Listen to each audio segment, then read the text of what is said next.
Esta tarde en Fibra Óptica hablaremos de datos abiertos. Acompáñenos. La frecuencia de este programa es alta y su capacidad de señal es infinita. Zona 3 presenta la actualidad de la tecnología en un programa inmune a las interferencias. Fibra Óptica con Jorge Eduardo García.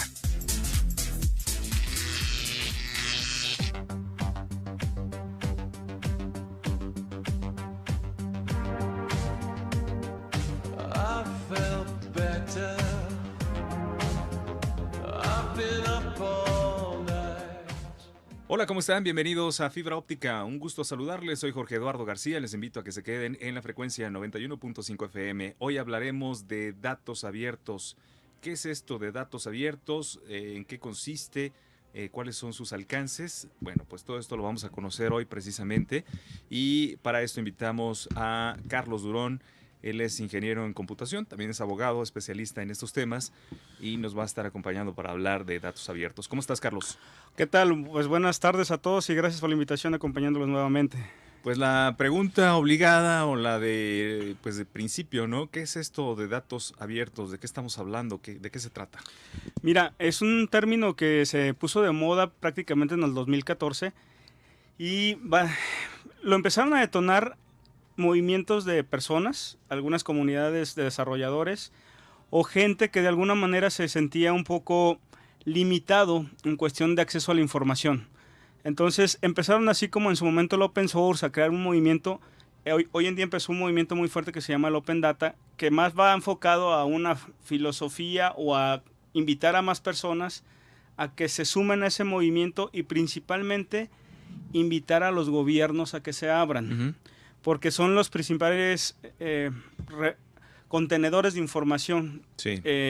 Están las empresas, pero la empresa es una decisión libre que hace con su información. Sin embargo, los gobiernos no. En automático, al momento que tú eres una entidad gubernamental, por ende la información es pública. Entonces, estás obligado a presentarla. También esto viene muy de la mano, acompañado del tema de transparencia. Cuando empieza también la ley de transparencia para obligar a los gobiernos a que publiquen información y a que se abran, pues no ha sido una medida que gustó mucho en su momento, e incluso hoy en día que ya llevamos algunos años y algunas reformas a la ley, pues ha estado un poquito limitativa y sobre todo en cuanto al alcance de a quién le compete mostrar información. Correcto. Yo creo que hoy en día pensar como institución gubernamental que la información es tuya es estar completamente en el esquema erróneo.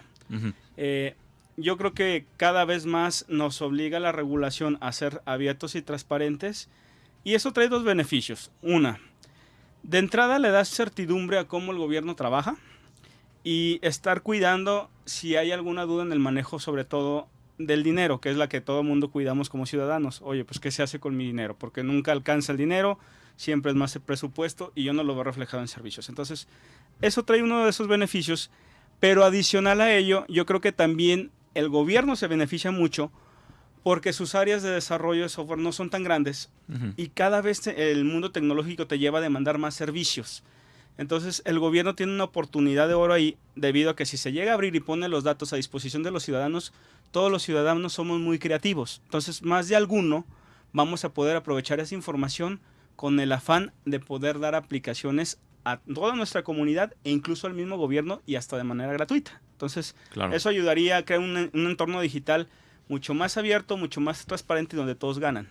Oye, ¿por qué los gobiernos han sido, bueno, no todos, pero algunos han sido renuentes a estar abriendo sus datos?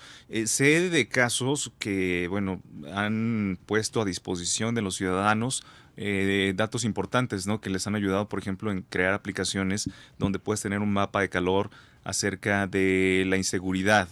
Y está basado en estadísticas que ellos mismos están recolectando en base a denuncias, robos, etcétera. Entonces, algunos gobiernos no quieren estar dando esos datos o no les interesa mucho el tema de los datos abiertos. Yo creo que es un tema un poco cultural y que poco a poco va a permear hacia las instituciones. Yo lo que me he topado dentro de gobiernos es que hay dos tipos de gente.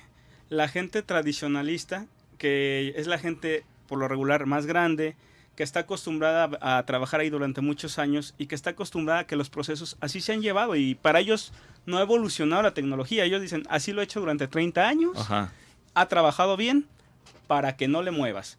Pero sin embargo también hay otra corriente de gente más joven o incluso gente que también tiene mucha más visión y más abierta, donde más te propositiva, dice, ¿no? más propositiva, donde dice, oye, no, pues oye, así trabajábamos hace 30 años, pero hace 30 años tampoco había celulares y ve cómo ha venido a cambiar la vida los celulares por abrirnos.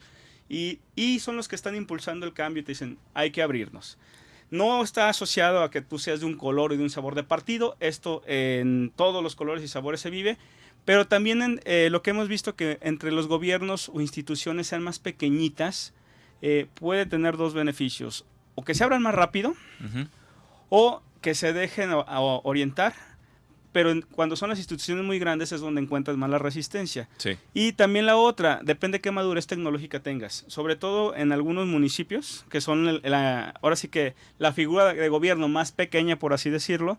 Pues si son municipios que no están con mucho recurso económico y muy tecnificados, pues con mucha complicación van a tener datos porque ni siquiera tienen sistemas. Aunque suena increíble aquí en Jalisco, no, sí. Yo creo que prácticamente el 90% de los municipios carece de sistemas de información. Entonces, trabajan con lo más básico. Entonces, si no tienen información, pues ¿qué pueden generar o qué pueden proponer? Exactamente. Sí, hemos visto algunos casos, ¿no? De algunos municipios que o no destinan el presupuesto para eso, lo están destinando para otras cosas y realmente ni siquiera están al día, ¿no? En una infraestructura de cómputo como para estar procesando, obteniendo esos datos y procesarlos o guardarlos, tenerlos también de manera segura. Entonces, pues hay una problemática también en cuanto a cómo perciben ellos este tema de los datos abiertos y también el presupuesto que se destina como para ponerlos a disposición de la sociedad.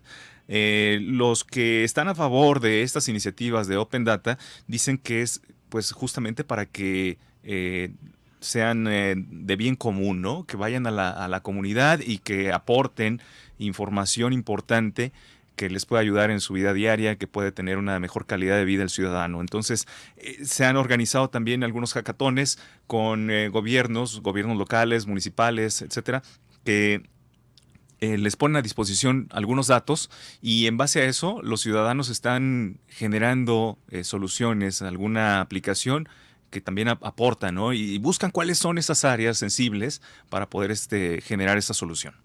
Sí, eso es lo principal de la comunidad que se está generando.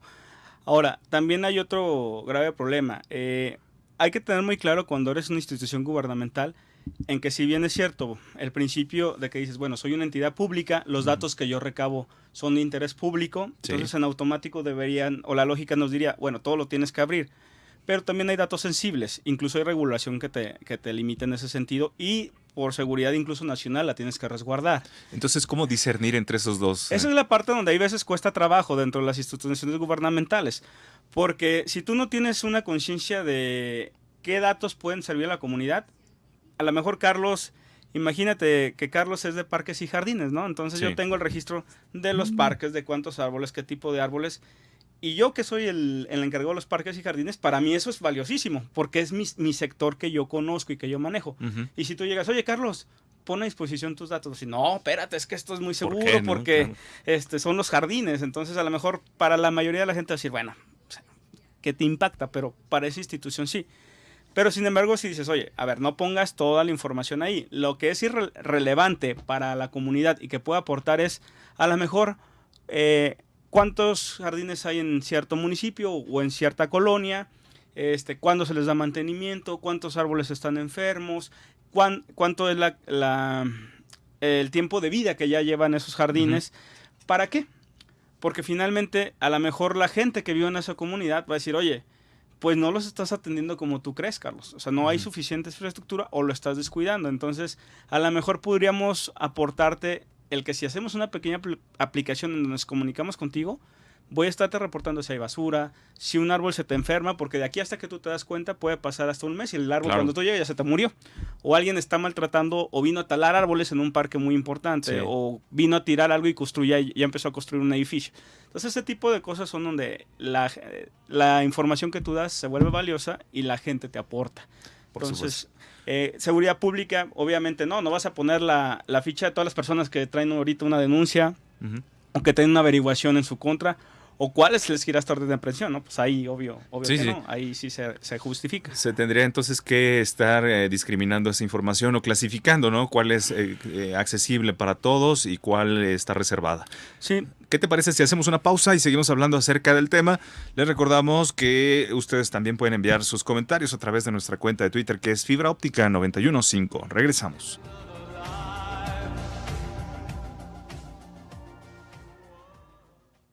La cantidad exacta de sonido. Zona 3, 91.5. Comunícate al 3122-4200 y al 3122-4266. Seguimos hablando con Carlos Durón acerca de datos abiertos, Open Data, y bueno, pues estábamos platicando en el bloque anterior acerca de cuáles son esos datos que pueden ser sensibles, o sea, que no están, que definitivamente no podrían estar a disposición de toda la sociedad, pero hay otros que sí, ¿no? Y que esos pueden aportar también para tener una vida, pues, una vida mejor, una mejor calidad de vida en las ciudades. Entonces, esos son los que sí se pueden obtener. ¿Cómo se obtienen? Ahora, ¿cómo las personas que quieren tener acceso a esos datos, cómo los pueden obtener? ¿Hay alguna manera también de organizarlos o de que puedan acceder a ellos? ¿Se comparten de qué forma, Carlos? Mira, cuando se trata de trabajar iniciativas de Open Data en los gobiernos, existe una problemática que es la primera que se tiene que resolver. Primero es qué tipo de datos vas a poder compartir o poner a disposición de la sociedad. Pero el otro problema es cómo los vas a poner a disposición. Sí. Y esto más allá de decir publicarlo ya con eso, ¿no? Entonces, de entrada tienes que irte a formatos que no sean propietarios. Okay. Que sean la información en un estándar de manera ordenada, de manera limpia. Uh-huh. Entonces, no, la base de datos no la vas a dar una exportación y el nombre del apellido de un cierto formato y el domicilio de otro formato. O sea, todo de manera homogéneo, ordenado, depurado y sobre todo garantizar que esa información como gobierno es confiable para que cualquier persona pueda acceder a ella. Ya el repositorio lo de menos. Uh-huh. Normalmente lo que se hacen es que en las mismas páginas o sitios de gobierno generan secciones donde hay algunas que están públicas, tú simplemente llegas y las descargas, y hay otras donde por cierta formalidad haces un pequeño registro en línea a fin de nada más saber quién la está descargando y con qué motivo. Porque también genera un doble compromiso. O sea, no nomás es estar descargando la información. Muchas veces entre los acuerdos está en que si esa información tú la vas a utilizar por un aplicativo, si es un aplicativo por el cual tú vas a cobrar, pues tienes que tener cierto orden o a lo mejor una regalía o ser moderado en cierta información. Y tal vez si es un aplicativo que va a ser público, no tienes que pagar nada y tienes derecho a explotar incluso otro nivel de datos más grande. Entonces, por supuesto. Y sobre todo el que también garantizar que tú esa información no vas a hacer un puente para venderla, porque muchos también puede llegarse al pirataje. Uh-huh. Entonces, venderla. Oye, entonces, pero ¿esto se realiza a través de alguna gestión con las entidades? Por ejemplo, si es la Secretaría de Desarrollo Social, por poner un ejemplo, ¿no? ¿Se tiene que gestionar con ellos o con quién es que se puede gestionar la obtención de esos datos? Mira, a mi experiencia, buscándolo, sobre todo gobierno federal, ya empieza a trabajar algunos portales. Ajá. En el caso de Jalisco hay un sitio como tal que dice Open Data Jalisco, donde las instituciones están publicando su información.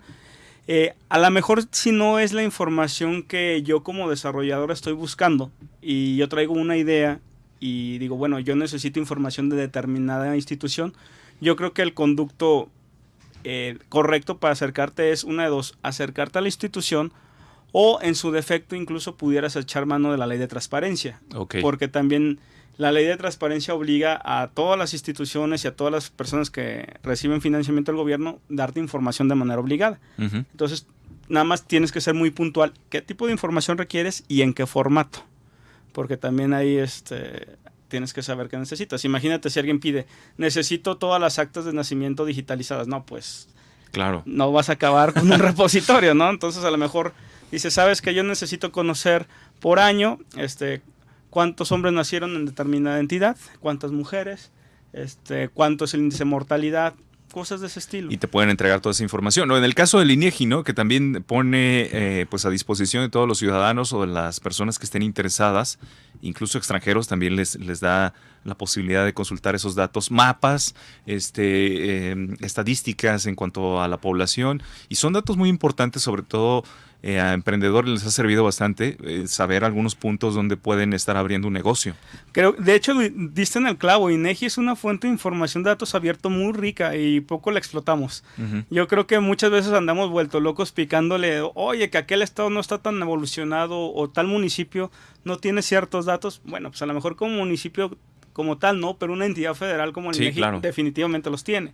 Entonces ahí es una de las principales fuentes a la que hay que recurrir. Y hay información más precisa, pues ya buscar una institución en particular. Ahora, Carlos, ya una vez que se tienen estos datos, ¿de qué manera se van a manejar? Porque si bien te haces responsable también de que estás bajando esos datos y que los vas a utilizar de una manera pues correcta, ¿no? Si vas a cobrar por ellos o si vas a estar haciendo lucro con la aplicación o a partir de esa información, vas a tener que dar alguna regalía o vas a tener que hacer algo, ¿no? En el caso de los que no, ¿qué pasa? ¿Ya se puede utilizar los datos así nada más y presentarlos ya a disposición de la población o utilizarlos? Hay ejemplos, por ejemplo, no sé, en otros países donde ya se haya utilizado estos datos que son generados por el gobierno y que hayan dado un beneficio también a la población con aplicaciones. Mira, incluso no nomás de otros países, aquí en México hay algunas entidades que están muy avanzadas y principalmente quienes han detonado el desarrollo son los ciudadanos. Hay comunidades que si buscas en internet, una de las más populares se llama Codeando México. O sea, estos chicos fueron de los principales promotores y desarrolladores de algunas cuestiones en datos abiertos. Y hay una aplicación que ya está muy madura, incluso nació en Monterrey, en la ciudad de Monterrey, referente a una aplicación en donde la cual ellos empezaban a recabar reportes ciudadanos. Sí. Ellos pusieron el portalito y eran el intermediario para que a través de su aplicación tú hicieras reportes de lo que quieras, de un bache, de una lámpara fundida, de un árbol caído, y en poco tiempo se llenaron de una base de datos de información muy rica que incluso ellos pusieron a disposición del gobierno, fue viceversa. Nos dijeron, oye, tú no tienes esto, sin embargo nosotros lanzamos ya el aplicativo y te damos acceso a ti como gobierno para que a través de nuestro portal puedas saber reportes y los empieces a atender. Y empezó a haber una colaboración estrecha muy, muy interesante. Okay. Entonces han sido de los ejemplos más grandes. Ha habido incluso otro tipo de aplicativos, por ejemplo, la clásica ruta de camiones. A lo mejor quienes andamos en el transporte público, pues no sabemos la ruta de camiones del lugar o el sector donde nos movemos, pero a veces ocupas ir a otro lado y no lo sabes. O una persona turista, oye, pues estoy aquí, no sé qué camión pasar o cómo llego a determinado punto. Entonces la información de, por ejemplo, las vialidades de los transportes, ya hay aplicativos que desarrollaron y te la ponen a disposición. Y hay un ecosistema de soluciones que puedes saber, solamente hay que sentarte un rato y ponerte creativo. En un programa pasado tocamos el tema, ¿recuerdas? Del tema de seguridad pública, sí, claro, que ahorita adolecemos todo, que decíamos, bueno, yo conozco los problemas de seguridad que hay en mi casa, yo ya sé dónde pueden asaltar, dónde es riesgoso, dónde se pueden juntar chavos drogándose, o inclusive dónde puede haber una narcotiendita. Entonces, ese tipo de cosas o de información, uno la conoce, pero a lo mejor la policía no la conoce. O sea, tiene la idea, uno piensa que porque patrullan conocen todo y no necesariamente las instituciones conocen todo. Claro. Entonces, a lo mejor ya el que tú digas, ¿sabes qué? En tal colonia, estos son focos rojos de riesgo.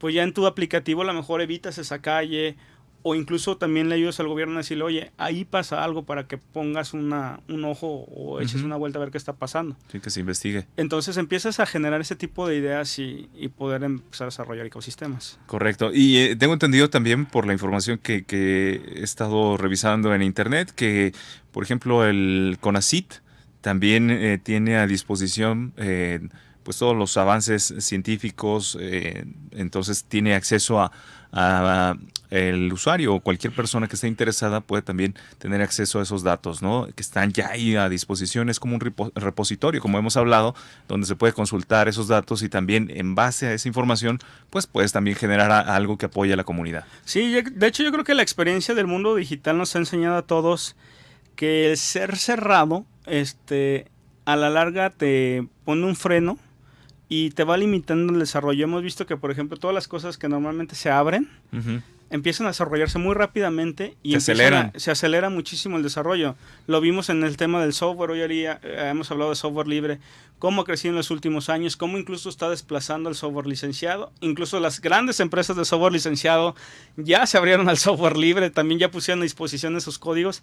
Entonces va cambiando un poquito la mentalidad de la idea del entorno de colaboración y también la idea del enfoque de negocios, que muchas veces no se sataniza, sino que ya debe de cambiar. Entonces yo creo que hoy estamos en una sociedad más colaborativa y más abierta.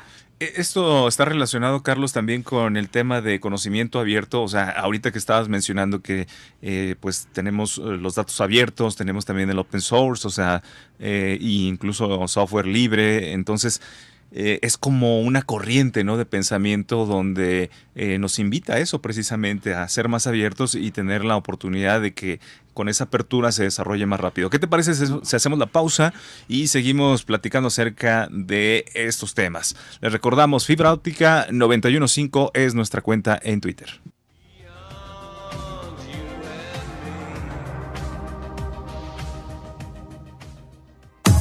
Comunicación resonante. Zona 3, 91.5. Síguenos en Twitter como @Zona 3 Noticias.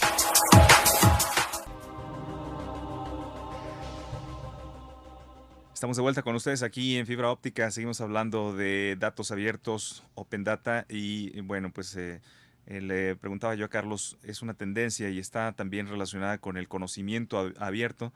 Incluso hay una fundación, ¿no?, del conocimiento abierto, que pues lo que busca es eso, ¿no?, el que esté teniendo la mayoría de las personas acceso a datos científicos, históricos, geográficos, que tenga la posibilidad de llegar a ellos.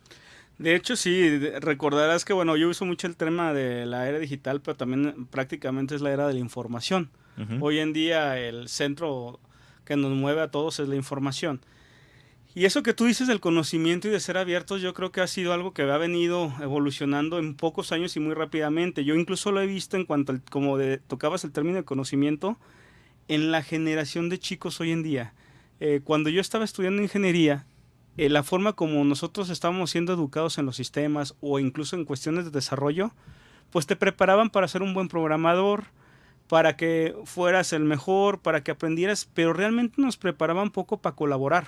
Te preocupabas más por decir, bueno, tengo que ser un buen desarrollador de código, un buen ingeniero, pero había muy poca colaboración. Hoy en día, de unos años para acá, incluso que doy clases en universidades, pues ya ahora la mentalidad de los chavos es totalmente colaboración. La primera vez que yo fui a un hackathon, sí, me sorprendió porque ayer al principio era colaboración total. Yo no soy el experto en un tema, pero a lo mejor mi fortaleza es en otro, y sin embargo, tú que eres experto en otro tema, vamos sumando esfuerzos y vamos haciendo juntos el desarrollar una idea. Y eso es genial porque salen las cosas muy rápido, aprendes rápido de otras personas y estás abierto a ser perceptivo. Entonces no es tanto una negatividad de cómo no se pueden hacer las cosas, sino es cómo vamos a hacer que se den las cosas. Entonces está muy padre eso. Oye, ¿y en qué momento se dio ese cambio también con las mentalidades de los chicos, de los jóvenes, ¿no? Para poder empezar a trabajar así en conjunto y no solamente ser tan individualista, o sea, el que tenga la posibilidad de colaborar, que sea multidisciplinario y que también no todo sea lucro, ¿no? Porque en muchas ocasiones hemos visto que desarrollan software y va en pro de una mejor calidad de vida, no necesariamente es obtener un beneficio económico. Sí, no, exactamente, en decirte una fecha de lo desconozco, yo creo que ahí tendríamos que apoyar de sociólogos que han estado estudiando este fenómeno, pero de que yo me haya dado cuenta de esto por lo menos 10 años atrás. O sea, yo prácticamente te vendría diciendo que después del año 2000 se empezó a detonar esta sinergia y hoy en día esto ya es algo de lo más común. Ahora yo creo que si te sientes con las generaciones que ahorita están en la universidad y les empiezas a querer cambiar la mentalidad de, oye, pues no, el código es tuyo y véndelo, O sea, te ven así como un ente extraño que dices, oye, pues no, o sea, ¿de qué planeta vienes tú? Tú no, Claro. no encajas, entonces... Y es que se pueden, digo, no es que todo sea pues abierto, ¿no? Y gratis, sino se pueden compaginar las dos cosas. Sí, no, es que va unido de la mano. O sea, no quiere decir que lo que sea abierto tiene que ser gratis, porque siempre es el término. Exacto. Abierto, gratis. No, para nada. O sea, el que sea abierto es fomenta el crecimiento rápido. Obviamente habrá cosas en las que vas a tener que tener una retribución económica o tu esfuerzo pues amerita que pongas o pagues por una retribución a lo que estás haciendo, porque finalmente requieres inversiones en mucha infraestructura, en mucho software y sobre todo telecomunicaciones, que eso Claro. pues no son gratis. Sí, por supuesto. Ahora, Carlos, en cuestiones del marco legal, ¿hay ya leyes que también estén apoyando el uso de estos datos? ¿Hay iniciativas? ¿Están sensibilizados, por ejemplo, nuestros diputados en el tema? ¿Cómo se visualiza? Fíjate que ahí tocaste una parte sensible porque yo que me involucré en los dos temas al ser ingeniero y abogado, hay veces que les pongo como ejemplo a mis colegas de derecho. Digo, la ley no evoluciona tan rápido como la tecnología. Nosotros tendríamos que hacer un desarrollo tecnológico, un desarrollo legal a la misma velocidad de la tecnología. Porque, por ejemplo, les ponía el clásico ejemplo. Dije, mira, ahorita seguramente hay unos chicos o alguien en algún laboratorio diseñándote un dispositivo y no te está preguntando si existe la ley para poderlo hacer. Si él lo hace y lo vemos, por ejemplo, una tableta. O sea, ahorita tú tienes acceso a una tableta y ya está. Entonces no se está preguntando si cumple la normatividad de telecomunicaciones, si va a generar un delito tecnológico, si va a influir licencias de patentes. El chico te la hace. Y cuando sale, los abogados ya después estamos vueltos locos así de que, oye, pero es que no encuadra con el tema legal. Claro. Ahí tendríamos también un poco que evolucionar en la parte legal, porque también nuestro proceso es muy, muy lento. Entonces, claro. Hoy en día eso va muy lento. Sí hay sensibilidad de mucha gente, y ahorita incluso los mismos legisladores, pues ya también el hecho de que son gente más joven o gente que ya tiene contacto con la tecnología, la misma corriente los empuja. Pero todavía nos falta un poco de madurar. Si hay iniciativas de ley y hay que se están reformando y que están saliendo, deben de salir más rápido. Y hay algunas leyes ya establecidas, pero por ejemplo, una de la ley de transparencia, yo creo que ha sido una de las madres para poder obligar al gobierno a que sus sistemas estén abiertos, aunque hay todavía ciertas resistencias, es alguna de las que ha detonado también este ecosistema. Y no solamente en el entorno tecnológico, sino en el entorno social general. Por ejemplo, no más vamos a tener ya ahorita problemas en cuanto a la protección de datos y datos abiertos. El desarrollo de biotecnología que viene es increíble. Entonces, por ejemplo, también lo estuvimos viendo ahorita con drones. ¿Drones? ¿Cuánto tiempo tenemos que se están popularizando? Sí, ya tiene... ¿Qué te gusta? ¿Qué tendremos? ¿Unos 3 años? Delitos, el caso de un homicidio. Le pregunté a un maestro. Le dije, oiga, profesor, a ver, si, por ejemplo, la ley dice que una persona que mata a otra comete el delito de homicidio y se sanciona con tanto. Digo, ¿y qué va a pasar el día de que un artefacto que vuela, que es autónomo, le dispare a alguien y lo mate? Ahí a quién vamos a... ¿Qué delito se comete? El profesor se quedó con cara así de en blanco de... Claro. O un robot, ¿no? Digo, sí, pensando le dije, pero es que le dije, es una máquina programada. Sí. O sea, si usted me dice que el que le dispare o le quita la vida a alguien es un delito, pero estamos hablando de humanos, y una tecnología que lo haga, se quedó así como que... No, bueno, pues es que... Claro, sí, y hoy lo estamos viendo con drones, ya empezamos a ver drones armados. Sin duda, sí. Entonces, así de ese tipo de ejemplos, que a lo mejor yo me fui muy extremista en el tema de un homicidio, pero lo estamos viendo cada vez más y más con otro tipo de cuestiones de desarrollo tecnológico. Cómo ahora nuestro estilo de vida nos llevó a convertir servicios o cuestiones que para nosotros eran cotidianamente en un servicio tecnológico. Hablando del tema de Uber, que ahora dices, bueno, pues yo antes le podía ride a un amigo y no pasaba nada. Y ahora, pues bueno, estoy pidiendo un taxi privado que tiene su similitud y le pago. Y ya, y empiezan de que, oye, no, pero es que los taxistas. Otro dolor de cabeza que ahorita no ha sonado mucho es el de la renta de cuartos o Sí, de casas. Airbnb. Bueno, no iba a decir el comercial, pero ahorita muchos hoteleros están bastante Claro. molestos porque ha disminuido en todo el mundo el hospedaje. Entonces, Y los impuestos que se cobran por hospedaje. y todo el entorno que lleva. Y está cambiando el ecosistema de la gente. Entonces, cada vez son más cosas. No, y eso tiene otras implicaciones, Carlos. Por ejemplo, en el caso de estas personas que se están empleando, autoempleando o que son socios, las cuestiones de los sindicatos, el fondo para el retiro y todo eso, pues ya también quedó a un lado. O sea, todas esas cuestiones legales que existían anteriormente, donde una empresa se hacía cargo de ellas, están por un lado. O sea, ya prácticamente las hicimos a un lado, ¿no? Con todo esto. Sí, algunas cuestiones de certeza jurídica o seguridad social para el empleado, Sí. pues prácticamente ya se quedó atrás y no hemos evolucionado nuevos conceptos llevándolo ahora a este tipo de retos. Exacto. Entonces ahí es donde el reto legislador y lo legal tiene que trabajar muy fuerte. Bien, vamos a hacer una pausa y regresamos para seguir hablando del tema. Están aquí, ustedes están escuchando Fibra Óptica.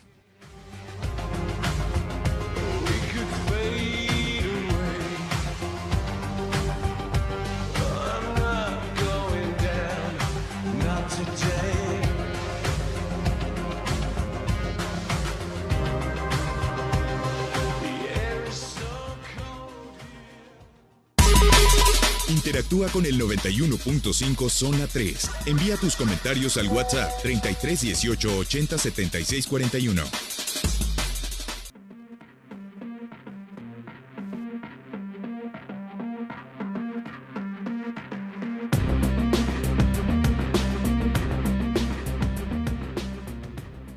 Bien, estamos ya en el último segmento del programa. Muchísimas gracias por su sintonía. Gracias también por los comentarios que nos hacen llegar a través de nuestras vías de contacto. Seguimos hablando con Carlos Durón, especialista en temas legales y de tecnología de la información.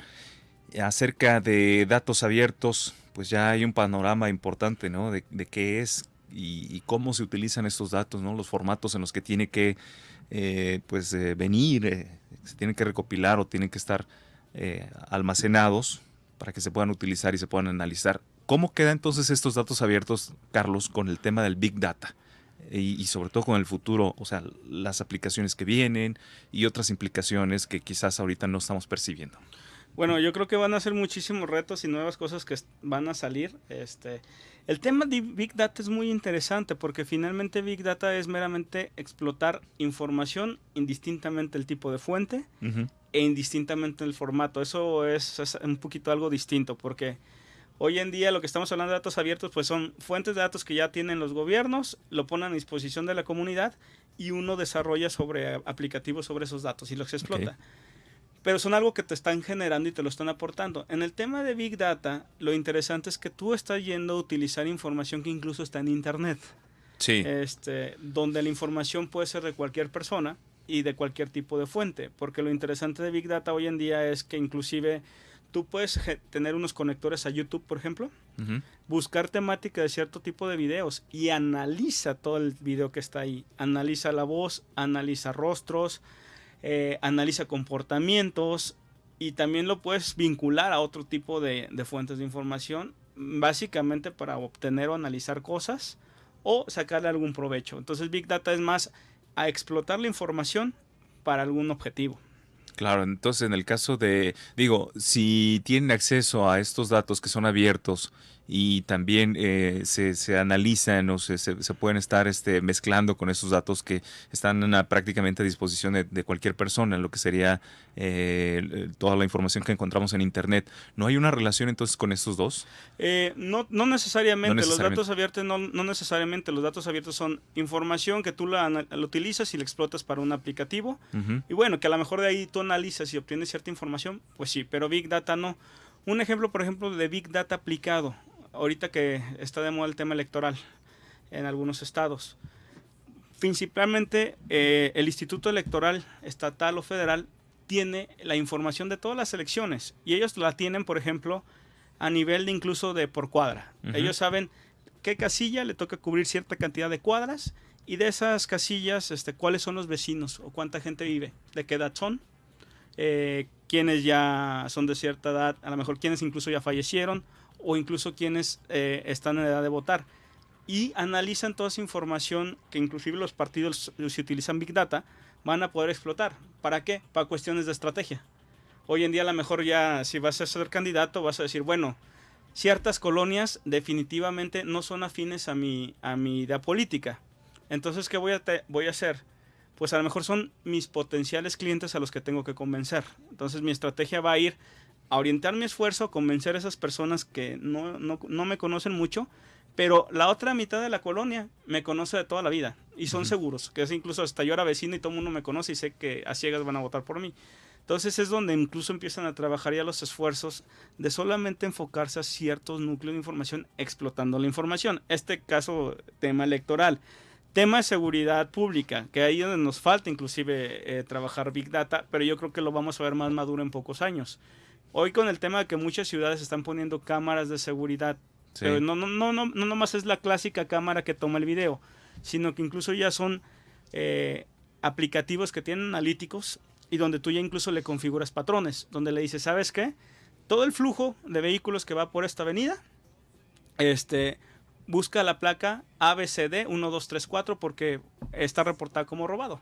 No tienes 1000 ojos para estarlo viendo, pero todas las cámaras del flujo la están analizando en tiempo real y te dice, ¿sabes qué? Ahí va el vehículo. Y en automático empieza a correlacionar desde dónde venía, hacia dónde puede ir, y si hay otra cámara, estarle dando un seguimiento. Igualmente en actividad sospechosa ahorita en el tema de terrorismo. Okay. Cámaras en donde vas a concentraciones masivas como un estadio y pueden estar analizando miles de rostros, comportamiento, ¿no? Porque a lo mejor Carlos nunca cometió un delito. Sí. Entonces Carlos va tranquilamente, pero sin embargo Carlos empieza a tener una actividad sospechosa. Dices, bueno, viene a un estadio y de pronto trae una mochila. Entonces se comporta nervioso. Ciertos movimientos en sus rasgos, en sus ojos, en sus manos, te manda una alerta a decir, oye, aguas con esta persona. Ahí es donde estás trabajando ya Big Data en base analíticos. Entonces son muchísimas aplicaciones que puede tener, predictivas, de consumo. Por ejemplo, hay también tiendas departamentales donde ya te están analizando qué se consume más, en qué días, qué tipo de perfil de gente lo consume. Entonces, en el internet a todos nos están monitoreando. Sí, van revisando nuestros patrones, ¿no? Sí, ahorita te metes incluso a Google o Facebook y de pronto dices, oye, ¿cómo sabe que a mí me gustan los coches de tal marca, ¿no? Entonces, o me gusta el celular o la ropa de tal color, porque pues analiza mi patrón de búsqueda a cada dispositivo. Oye, y en el tema de la salud y los datos abiertos, ¿cómo puede también estar apoyando a la ciudadanía? Bueno, yo creo que ahí a la parte médica le ayuda muchísimo porque yo creo que es la parte que más hemos descuidado socialmente porque no da suficiencia de cobertura de hospitales y sin embargo los médicos se han enfocado mucho a resolver las problemáticas y no tenemos una visión de prevenir qué puede pasar o atacar puntualmente cierta población. Entonces, si tú tuviéramos los registros de todo el mundo, de dónde viven por población, por colonia, por edades, saber qué se enferma más en determinada colonia, a lo mejor detectamos algún problema serio. Tema de a lo mejor de una población que dices, oye, de pronto se enferman de los pulmones y aprovechar muchísimo. Sí, el caso también de las epidemias, ¿no? El dengue, por ejemplo, o algo que cada año se está dando aquí en la ciudad. Sí, o sea, hay muchísimos aplicativos y sobre todo tema también de controles. Creo que lo que más aporta datos abiertos en gobiernos es en que como ciudadano nos volvemos vigilantes y poder estar denunciando si las cosas están bien o mal. Que muchos gobiernos es ahí donde no les gusta. Si hay ciertas cosas que les duele, se van a cerrar. Y sobre todo sindicatos son los que ahorita ya los empezó a obligar la ley. Son los que van a poner el grito en el cielo, porque no están acostumbrados a la transparencia. Oye, pues entonces este tema de los datos abiertos en la administración pública es algo positivo, ¿no? Algo que puede estar aportando bastante. También hace falta que se involucre la sociedad, es decir, los desarrolladores de estas aplicaciones y que pues soliciten esta información. Sí, sobre todo la comunidad demandar qué es lo que necesitamos, porque también los gobiernos tienen muy buena voluntad y se han abierto, pero ponen lo que ellos creen que puede servir. Pero a lo mejor alguien trae una idea y dices, oye, los datos que me publica no existen, entonces acércate y pide esos datos. Creo que eso es lo que podría aportar esto. Es lo que veremos entonces en los próximos años, el que el mismo ciudadano pueda ir y esté gestionando sus datos o los pueda solicitar. Sí, ¿O cómo hacerlo? Porque si no tiene esa necesidad o si no tiene esa visión, ¿cómo se la podemos despertar o cómo puede hacerse consciente de que puede pedir esos datos? Yo creo que como ciudadano, si te pones a sentar 5 minutos y decir, a ver, ¿cuáles son los problemas que estoy viviendo en mi entorno, en mi colonia, en mi trabajo, con mi familia? Y después pensar en qué instituciones pudieran ayudarme y ver si con la información que tienen yo pudiera resolver o ayudar a resolver alguna problemática, y entonces buscar la forma de obtener esas fuentes de datos, si es que no están públicas. Pues a buscarlo entonces, ¿no? Sí. Te agradecemos, Carlos Durón, que has venido aquí al programa para hablarnos de este tema, y recuérdanos cómo podemos estar en contacto contigo, en qué te especializas. Bueno, pues meramente trabajamos temas tecnológico-legales en varios esquemas. Nos ha tocado desde asesoría en cuanto a temas de contrato o incluso investigaciones de ciberseguridad o de algunos delitos que se cometen. Que últimamente las chicas desaparecidas, ¿no? Ha sido también algo que Híjole, ha estado pasando. De hecho ahí yo creo que valdría la pena la comunidad en sí pensarle en cuestiones de seguridad, porque el tema de personas desaparecidas en México está en crecimiento, e incluso en Jalisco hay mucha chica que está desapareciendo y que creo que muchos de la comunidad de desarrollo podríamos aportar algo. Exacto.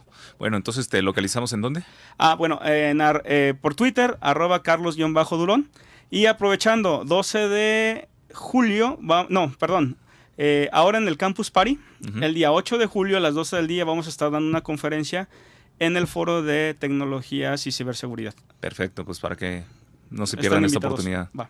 Gracias, llegamos al final, pásenla muy bien. Adiós.